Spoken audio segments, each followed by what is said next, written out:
할렐루야.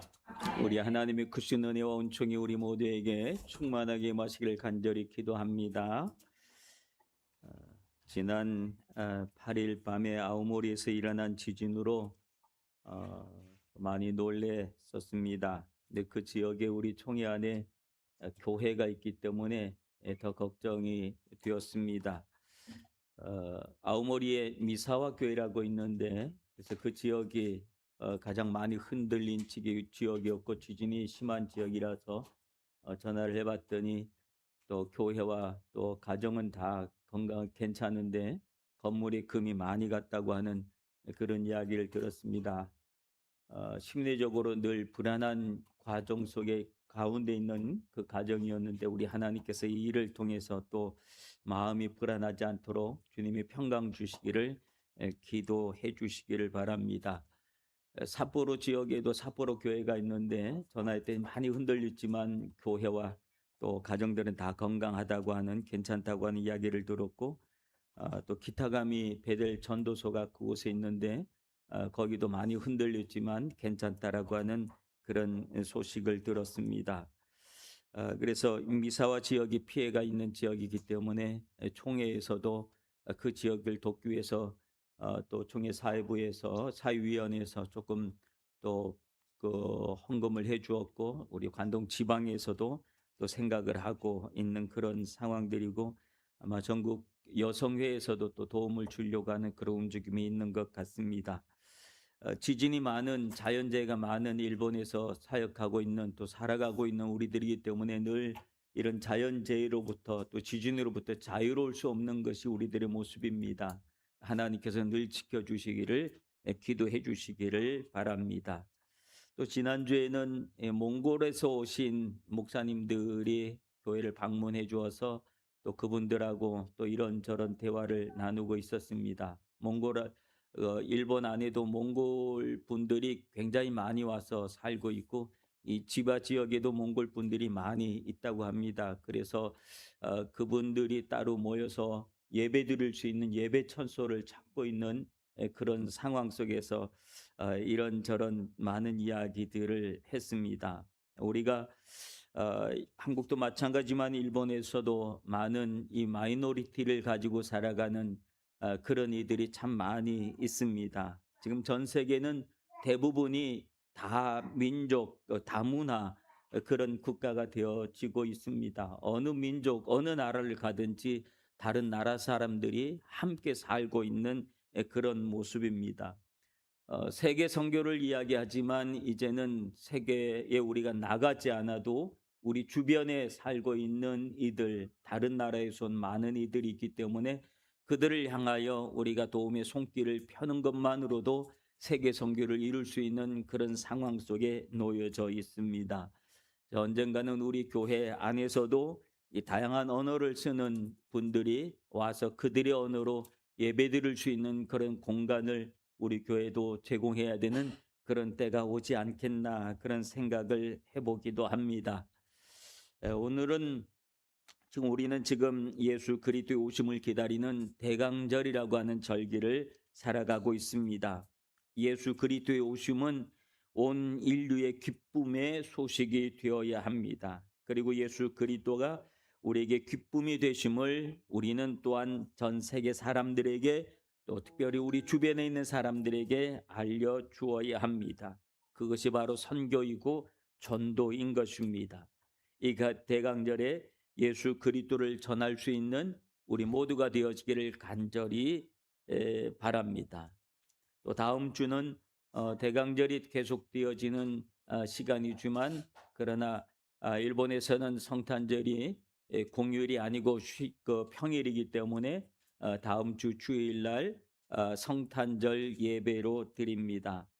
어, 매년 드려지는 성탄절 예배이지만 또 이럴 때는 더 많이 우리가 나와서 하나님 앞에 예배하는 그런 우리 후나바시 모든 가족들이 되었으면 좋겠습니다. 그래서 다음 주에는 오시면 1년에 한 번씩 우리가 전체 교인들 전체 사진을 찍는데, 다음 주에는 아주 많이 모여서 그 사진 속에 자기 얼굴이 없는 일이 없도록 더 많이 또 평소에 안 나오신 분들한테 연락해서 많이 나왔으면 좋겠습니다. 예수 그리스도의 탄생이 우리에게 큰 기쁨의 소식이 되었는데 이 기쁨의 소식이 여러분의 가정들마다 또 여러분이 함께 살아가고 있는 이웃들에게 전해지기를 간절히 기도합니다. 이 대강절 기간 동안에 성경은 이 이사야서 본문을 계속해서 택해서 말씀을 전하고 있습니다. 이제 첫 번째는 이사야서 2장을, 또 지난주에는 이사야서 11장을, 오늘은 이사야서 61장의 본문을 선택했습니다. 여러분, 대강절은 기다림의 절기입니다. 기다림에는 두 가지 의미가 있습니다. 한 가지는 두려움으로 기다리는 그 기다림이 하나 있습니다. 아직 내가 준비되지 않았는데 그날이 다가온다고 한다면 준비되지 않은 것 때문에 우리에게는 두려움이 있습니다. 마치 학생들이 공부를 제대로 하지 않았는데 시험 날짜가 다가온다든가 그러면 그 날짜가 가까울수록 심리적 압박이 더 클 것입니다. 아직 빚을 갚지 못해서 빚 갚을 준비가 되지 않는데 빚을 독촉한 날짜가 정한 날짜가 다가오게 된다면 그 하루하루가 아마 피를 말리는 그런 두려움의 시간들일 것입니다. 그러나 기쁨의 기다림도 있습니다. 어떤 기다림이 기쁨이 되겠습니까? 준비된 기다림입니다. 잘 준비한 사람에게는 그날이 빨리 왔으면 좋은 겁니다. 모든 준비가 잘 맞춰진 사람은 빨리 그날이 왔으면 좋겠다. 마치 이 군인들이 제대 날짜를 잡아놓은 군인들은 그 제대 날짜가 얼마나 기다려지는 시간이겠습니까? 젊은 이가 결혼 날짜를 잡아놓고 있는 신랑 신부의 모습은 그 날짜를 기다리는 시간들이 얼마나 즐겁고 행복한 시간들이겠고, 또 아기를 임신하고 출산일을 기다리는 임신부는 출산 날짜를 기다리는 그 시간이 행복한 시간들일 겁니다. 고생을 하다가 집 마련을 해놓고 입주 날짜를 기다리고 있다면 그 기다림은 얼마나 또 행복한 기다림이 되겠습니까? 이런 기다림을 하고 있는 사람들, 즉 준비된 기다림이 있는 그런 사람들은 행복한 기다림이 있지만, 그러나 준비하지 못한 기다림의 모습은 두려움과 고통의 시간들일 겁니다. 여러분은 매일같이 어떤 마음으로 어떤 날들을 기다리며 살아가고 있습니까? 오늘 본문의 이스라엘 사람들은 메시아를 기다리는 기다림으로 매일매일을 살아가고 있었습니다. 현실이 어렵고 힘들면 힘들수록 그 모든 얼매미에서 자유를 가져다 줄 메시아, 우리를 자유하게 할, 우리를 구원하게 할 그 메시아가 오신단다. 그분이 오신다면 우리의 모든 고난은, 우리의 모든 슬픔은 끝이 날 거야. 그러므로 그날이 그 메시아를 기다리는 그 기다림의 시간들은 그들에게 하루하루 간절한 날이 되고 있었을 것입니다.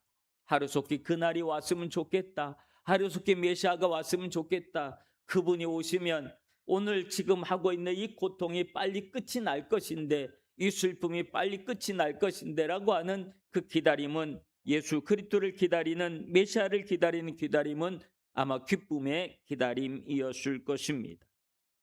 오늘 본문에 보면 메시아가 오시는 날에 대한 이야기를 합니다. 1절에 보면 주 여호와의 영이 내게 내리셨으니 라고 합니다.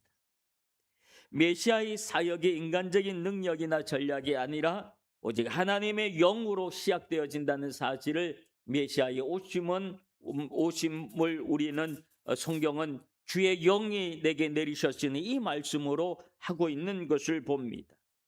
하나님의 영은 생명의 시작입니다.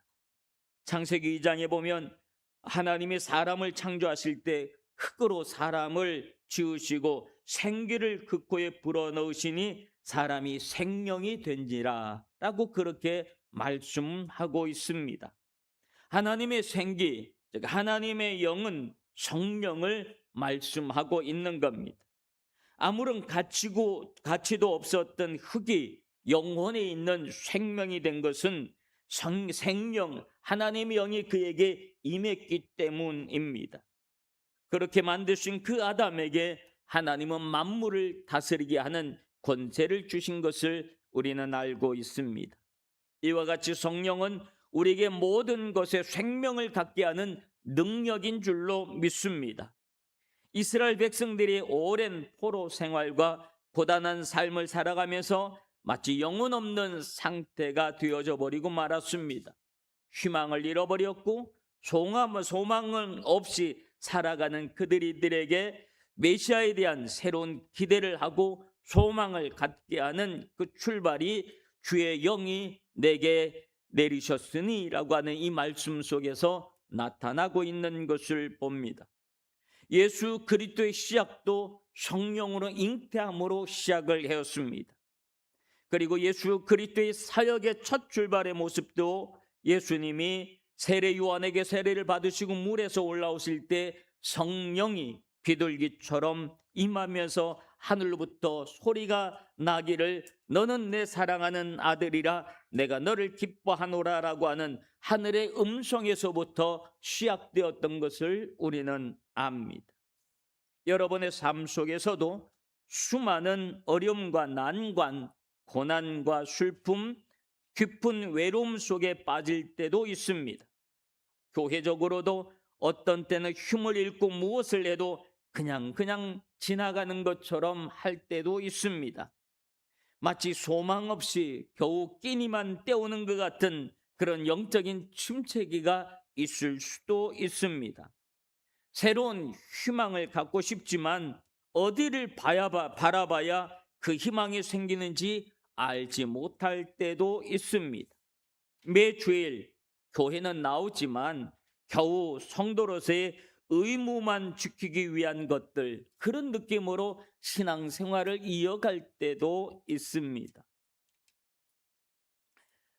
그런 상태에 있을 때 오늘 본문에 있는 말씀 주 여호와의 영이 내게 내리셨으니 이 말씀이 오늘 우리에게 임해야 하는 줄로 믿습니다. 주의 영이 우리에게 임하시면 우리에겐 새로운 역사가, 새로운 날들이 시작되어 주는 줄로 믿습니다. 성령이 임할 때 새로운 소망이 다시 살아나고 생기가 돋아나고 삶에 대한 새로운 희망과 의욕이 생겨나게 되는 줄로 믿습니다. 메시아의 사역은 성령으로 시작되었습니다. 마찬가지로 그 메시아를 기다리는 우리들, 예수 그리스도의 탄생을 기다리는 우리 모두에게 다시 한번 성령은 임하시는 줄로 믿습니다. 그 성령의 임하심이 오늘 이 시간에 우리 모두에게 충만하기를 간절히 기도합니다. 오순절 마가의 다락방에 성령이 임할 때 사도들은 새로운 용기가 솟아났고 목숨을 다해서 복음의 증인이 되었고 그들은 그리스도인의 증인된 삶을 살아가는 동안에 내내 성령이 충만했고 기쁨과 행복으로 살아갔던 모습을 우리는 압니다. 그 성령이 우리에게 임할 때 우리는 매년같이 맞이하는 성탄절, 작년과 똑같은 성탄절이 아니라 오늘 5월에 맞이하는 성탄절은 새로운 용기와 새로운 희망을 가지고 새로운 기쁨으로 맞이하는 그 성탄절이 되어질 줄로 믿습니다. 성령이 임함이 들린 그 순간은 기쁨의 소식이었습니다. 어떤 소식이었습니까? 가난한 자들에게 아름다운 소식을 전하게 하려 하심이라 라고 성경은 계속해서 말씀합니다. 가난한 자들에게 들리는 소식이라고 합니다. 예수님은 심령이 가난한 자는 복이 있나니 천국이 그들의 것이다 라고 말씀해 주셨습니다. 가난이 복이 될 수 있는 것은 우리가 하나님을 바라볼 수 있기 때문에 그렇습니다. 하나님은 가난한 자들에게 하나님의 것으로 채워주시는 줄로 믿습니다. 그러므로 없다고 서러워하지 마시기를 바랍니다. 불편하다고 원망하지 마시기를 바랍니다. 하나님은 가난한 자들의 형편을 돌아보시는 분이신 줄로 믿습니다. 그리고 여러분의 심령은 어떻습니까? 여러분의 심령은 가난한 심령입니까? 아니면 여유롭고 부한 심령입니까? 우리의 마음이, 우리의 심령이 가난해지는 것이 얼마나 중요한 것인지 모릅니다. 우리 마음이 부한 마음으로 살아가면 우리는 하나님을 없다 하며, 하나님 필요 없다 하며, 세상이 내 힘으로 살아갈 수 있다, 나는 더 이상 필요한 것이 없다, 필요한 것은 이미 다 주어졌다면서 하나님 없이 살아가려는 마음들을 가질 것입니다. 그러나 마음이 가난하면, 심령이 가난하면, 네, 하나님 없으면 뭐 안 됩니다, 하나님 없으면 나 못 살아갑니다 라고 하나님을 향하여 간절한 마음을 갖게 할 줄로 믿습니다. 그러므로 심령이 가난한 자가 복이 있다고 합니다. 여러분의 마음을 가난하게 하시기를 바랍니다. 하나님을 바라보시길 바랍니다. 나는 하나님 없으면 못 삽니다, 하나님의 은혜가 없으면 한순간도 내가 살아갈 수 없습니다라고 하는 그 마음으로 주님 앞에 서시기를 바랍니다. 늘 외롭고 의지할 곳이 없고 마음 둘 곳이 없는 그런 사람들이 많이 있습니다. 그런 모습, 그런 상태가 바로 심령이 가난한 상태입니다. 영적인 외로움과 고독함을 가지고 있다면 심령이 가난한 사람, 그런 상태입니다. 그들에게 성령은 메시아를 보내주시는 줄로 믿습니다. 또한 마음이 상한 자를 고치시며 포로된 자에게 자유를, 갇힌 자에게 노임을 선포한다라고 말씀해 주십니다. 여기서 마음이 상한 자라고 하는 말은 단순히 마음이 슬퍼서 슬픔을 가지고 있는 그런 상태가 아니라 마음이 부서지고 삶의 중심이 무너진 그런 사람을 가리킵니다. 아파서 숨 쉬는 것도 버거운 사람들이 있습니다. 사람들과의 관계의 상처로 자존심마저 무너져 버린 사람이 있고, 삶의 무게에 눌려서 더 이상 기도할 힘을 잃어버린 그런 상태들도 있습니다. 그 상태가 마음이 가난한 사람, 마음이 상한 사람의 상태입니다. 메시아는 바로 그 자리에서부터 회복을 시작하시는 분이십니다. 우리를 비난하거나 재촉하지 아니하시고 가장 부드럽고 낮은 모습으로 찾아오셔서 우리의 상한 마음을 묶어주시고 다시 살아갈 힘을 주십니다. 일본 땅에서 신앙을 지킨다는 것이 때로는 외로움의 무게를 더하게 할 때가 많이 있습니다. 우리는 녹록지 않는 삶의 현실들이 있습니다. 가족의 문제, 경제적 부담, 교회를 감당하면서도 누구에게도 털어놓지 어려운 마음의 상처가 있을 수도 있습니다. 오늘 말씀은 그런 성도들에게 주시는 하나님의 위로의 말씀인 줄로 믿습니다. 주님은 가난한 자를 부르셨습니다. 마음이 상한 자에게 찾아오셨습니다. 잡힌 자에게 자유를 선포해 주셨습니다. 여러분의 삶에 혹 상한 마음이 있다고 한다면 그것은 하나님께서 여러분에게 임하시기 위한 그 시간인 줄로 믿습니다. 그러므로 메시아에 대한 기다림으로 이 대강절을 잘 보내시기를 바랍니다. 매일매일 성경을 읽어가고 또 성경을 적어가면서 성탄절을 기다리시기를 바랍니다. 주님은 반드시 우리에게, 여러분에게 찾아오실 줄로 믿습니다. 또한 본문 3절에서는 무릇 시온에서 슬퍼하는 자에게 화관을 주어 그 죄를 대신하며 기쁨의 기름으로 그 슬픔을 대신하며 찬송의 옷으로 그 근심을 대신하시고 라고 말씀하십니다. 슬픔 대신 화관을, 죄 대신 기쁨을, 찬송의 옷으로 근심을 대신하게 하신다. 이 얼마나 놀라운 반전의 이야기입니까? 여기서 말하고 있는 슬픔의 죄, 슬픔과 죄, 근심은 무엇을 상징하고 있는 것일까요? 그것은 우리가 이 땅에 살아가고 있는 인생의 무게 때문에 너무너무 힘들고 어려울 때, 마음이 고통스러울 때, 그리고 우리 속에 깊이 새겨져 있는 해결하지 못한 죄악을 말합니다. 죄로 인한 고통을 말하고 그 또 죄는 회개를 상징하는 부분입니다. 옛날에는 회개할 때 죄를 뒤집어 썼다고 합니다. 이 죄가 무엇인가요? 다 나무나 이런 것들을 다 태우고 남은 그 회색빛, 그 죄를 뒤집어 쓰면서 회개하는 그런 모습이 있었습니다.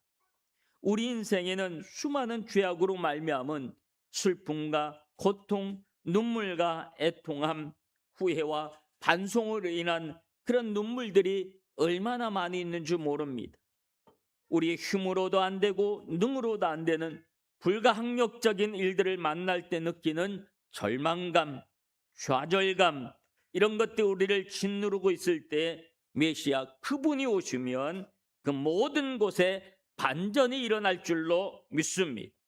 마귀는 그런 것으로 우리를 망하게 하고 우리를 눌러버리고 우리를 죽이려고 하지만 주님은 그 모든 것을 뒤집어 놓는 줄로 믿습니다. 주님은 슬픔 대신에 화관을 주신다고 하십니다.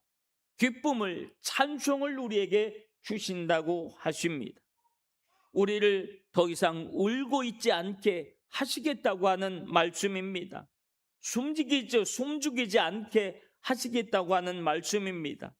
우리가 크게 웃고 크게 찬송하고 크게 기뻐하고 숨도 크게 쉬고 자신 있게 살아가게 하시겠다고 하는 말씀입니다.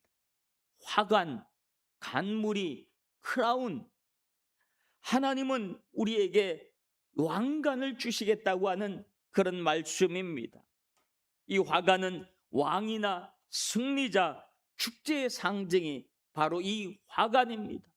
하나님은 오늘 우리에게 메시아를 통하여 우리에게 그 왕관을 씌워주시겠다고 말씀하시는 겁니다.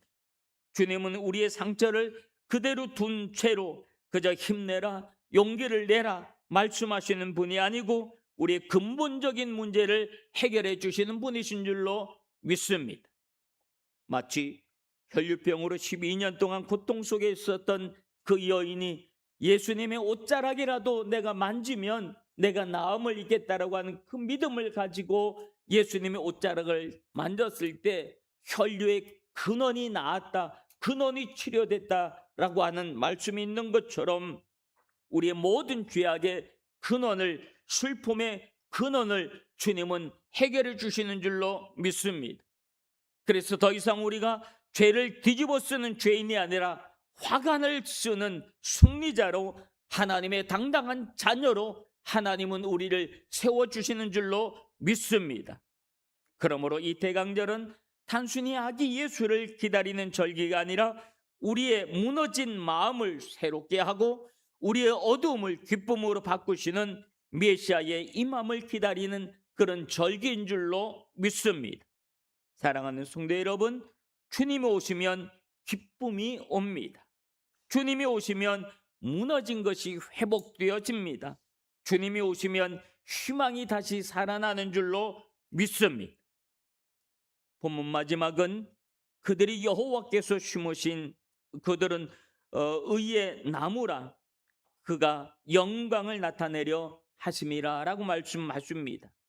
하나님은 상처를 치유하는데 멈추지 아니하십니다. 우리를 다시 세우셔서 하나님의 영광을 드러내는 의의 나무로 만드십니다. 기쁨은 단지 감정이 아니라 사명으로 이어지는 은혜인 것입니다. 회복된 성도는 다시 교회를 세우고 이웃을 섬기며 복음을 증거하는 삶의 자리에 서게 되는 줄로 믿습니다. 이 대강절 세 번째 주를 지나는 우리 모두가 상한 마음을 고치시는 주님을 경험하고 기쁨의 기름을 부어주시는 주님의 은혜를 누리며 다시 하나님의 영광을 드러내는 삶을 살게 되어지기를 간절히 소망합니다. 기다림 가운데 있는 우리에게 하나님은 오늘도 말씀하십니다. 슬픔을 기쁨으로 바꾸시는 메시아가 오신다. 상한 마음을 고치시는 주님이 너희와 함께 하신다. 성령으로 너희를 다시 세운다. 올 한 해 우리 마음속에 남아있는 슬픔과 상처까지도 주님 앞에 내려놓고 주님이 주시는 기쁨으로 세워가시는, 또 새로워지는 복된 이 절기가 되어지기를 주님의 이름으로 축원합니다. 기도하겠습니다. 슬픔 대신 화관을, 죄 대신 기쁨을, 찬송의 옷을 입히신 우리 주님을 기다립니다. 이 대강절 기간 동안 우리에게, 나에게 오시는 그 주님을 맞이할 거룩한 준비를 하게 하여 주시옵소서. 그래서 우리 안에 기쁨과 찬송으로 가득한 날들을 살아가게 하옵소서. 예수님 이름으로 기도하옵나이다. 아멘.